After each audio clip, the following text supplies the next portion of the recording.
Surat railway station પરથી 8 kilo ગાંજાના જથ્થા સાથે એક ઝડપાયો। પૂરી અમદાવાદ ટ્રેનમાં લવાયો હતો નશાનો સામાન।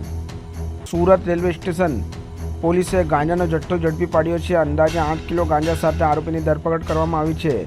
રેલવે સ્ટેશન ખાતેથી શંકાસ્પદ જણાઈ આવેલ શખ્સની અટકાયત કરી પૂછપરછ હાથ ધરવામાં આવી હતી, જેમાં આરોપી પાસે રહેલી બેગમાંથી ગાંજાનો જથ્થો મળી આવ્યો હતો। આરોપી લીતુ વૃંદાવન બહેરા ગાંજાના જથ્થા સાથે ઝડપાઈ ગયો હતો। લીતુ વૃંદાવન બહેરા ઓરિસ્સાથી પૂરી અમદાવાદ એક્સપ્રેસ ટ્રેન મારફતે ગાંજો લાવ્યો હતો। ગાંજો સુરતમાં કોને સપ્લાય કરવાનો હતો તેની તપાસ હાથ ધરવામાં આવી છે।